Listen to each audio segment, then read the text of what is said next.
Bonjour, me revoilà après une longue période de pause. Alors je voulais reprendre plus tôt, mais comme vous allez peut-être l'entendre, j'ai eu des problèmes de voix, donc j'espère que ça ne sera pas trop pénible. Alors je vais parler du coup de la reprise de Flash, avec ma reprise à moi.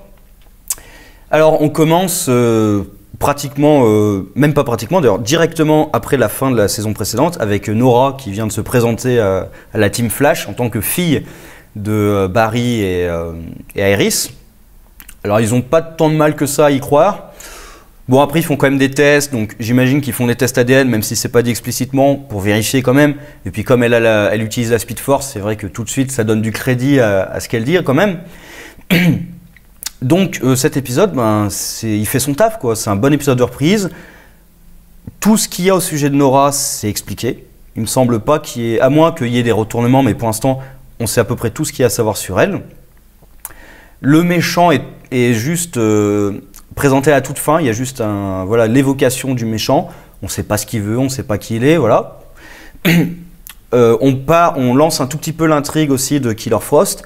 Alors évidemment, il y a un Freak of the Week qui sert un peu de prétexte. Il sert essentiellement à créer une petite dispute entre Barry et sa fille du futur, pour ensuite permettre une scène où Barry va jouer le rôle de père que Nora n'a jamais connu, dans la scène où il doit faire vibrer l'avion, qui d'ailleurs m'a fait penser beaucoup à une... Je crois que c'est quasiment la première scène de Flash New 52, où il fait vibrer un avion à travers un pont. Je crois que c'est quasiment dans le premier comic, New 52 de Flash. Enfin bref, voilà, le Freak of the Week, c'est vraiment un prétexte pour avoir ces scènes entre Flash et Nora.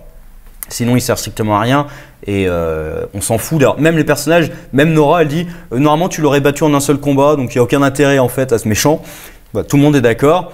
Alors là, s'il y a un truc que j'ai pas trop aimé, c'est comme Nora vient du futur, normalement elle devrait connaître les identités secrètes de tous les méchants, elle devrait connaître tous les méchants et tout, mais il y a l'astuce de non mais dans le muséum en fait il n'y avait pas son nom. Ouais, donc d'accord. D'accord, parce que sinon ça serait trop facile, du coup il faut trouver une justification de non mais en fait elle connaît pas les identités secrètes de tous les méchants qu'ils vont rencontrer. Ce qui est un peu con, mais bon, en plus ils auraient pu justifier tout simplement par le fait que oui elle est fan de Flash. Parce que, justement, comme elle est fan de Flash, elle devrait connaître tout ça. Du coup ils auraient pu justifier en disant que elle n'a pas vraiment appris son histoire. Ça aurait permis de justifier le fait qu'elle connaît pas tout ça. Mais comme elle est fan absolue de son père, c'est pas logique qu'elle connaisse pas toute l'histoire. Du coup, ils ont dû trouver autre chose pour justifier qu'elles ne connaissent pas tous les noms. Bon, au moins, ils ont donné une justification, ils ont quand même évoqué le problème. Bon. Un autre problème qu'ils ont évoqué, ça m'a fait plaisir. Comme il faut la renvoyer dans son époque, ils ont pensé à appeler les Legends. Ça me fait plaisir. Certes, on ne les voit pas, mais le simple fait qu'ils pensent à les appeler, moi, ça me suffit. Pour l'idée que ce soit un univers étendu, moi, ça me suffit, la simple idée de les appeler. Parce qu'il y a beaucoup de séries comme ça de l'univers Arrowverse, où ils pensent jamais à appeler d'autres super-héros alors que ça serait vraiment la situation idéale pour eux.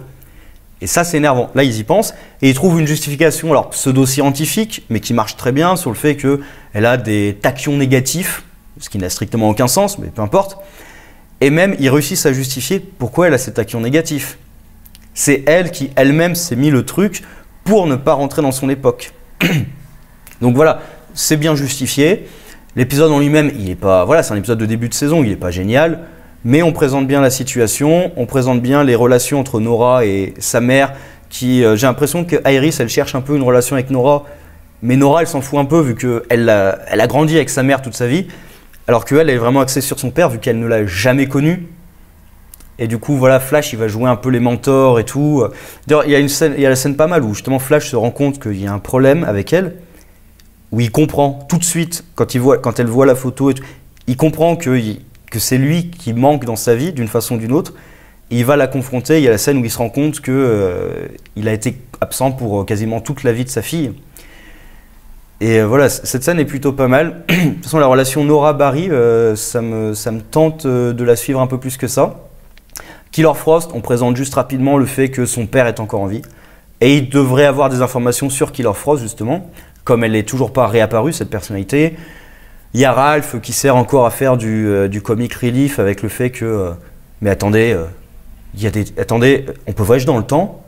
Mais attendez, si on peut voyager dans le temps, il y a peut-être des terres parallèles, il y a peut-être des timelines parallèles. Alors d'ailleurs, bonne chance au traducteur en français pour traduire Earth 2 en Earth Also. J'imagine qu'en français, ils ont traduit par Terre 2. Je vois pas comment ils vont justifier le Terre 2 en non, mais en fait, je pensais que c'était Terre, je sais pas quoi. Bonne chance au traducteur. Voilà, après, il sert à rien d'autre, mais bon, voilà, pourquoi pas. Alors, ils n'ont pas encore évoqué le fait, est-ce qu'il a les pouvoirs de Devo ou pas? J'y crois pas une seconde, hein. Je pense qu'ils vont complètement mettre sous le tapis le fait qu'il est censé avoir les pouvoirs de Devo. Mais bon. Donc, j'ai pas grand-chose d'autre à dire. C'est un bon épisode de reprise. Il n'est pas fabuleux, mais il présente bien les relations entre Nora et sa famille. Les enjeux qu'on va avoir en ce début de saison avec Killer Frost, avec Nora qui veut une relation avec son père. Et on a juste un petit... je sais pas comment dire en français, un glimpse, on a juste une petite vision du super vilain qui j'imagine occupera toute la saison. Est-ce qu'il y en aura plusieurs, est-ce qu'il n'y en aura qu'un seul? Je pense qu'il n'y en aura qu'un seul, mais on verra. Qui du coup arrive pour s'occuper de Gridlock, il me semble, le Freak of the Week complètement oubliable. Et la question ça va être d'ailleurs, est-ce que Nora sait qui est cet homme? Parce que du coup elle connaissait Gridlock. Est-ce que c'est déjà arrivé à Gridlock dans son époque ou est-ce que c'est nouveau? Et est-ce que ça va la faire réagir ou pas? Ça pourrait être l'occasion, vu qu'elle voyage dans le temps, ça pourrait la faire réagir. Le fait que normalement Gridlock, c'était un truc qui passait vite fait, et là, ça se complique un petit peu. Ça pourrait la faire réagir, et peut-être que c'est... Est-ce que c'est lié d'ailleurs à Nora? Est-ce que c'est par sa présence qu'elle provoque ça? Bon, on verra tout ça, donc ça commence plutôt pas mal. On verra la suite, hein, on verra quel est ce méchant. Moi, je trouve qu'ils ont gâché Devo, qui était très bien parti. Je trouve qu'ils l'ont vraiment gâché à la fin. On verra ce que ça donne. Sur ce, au revoir.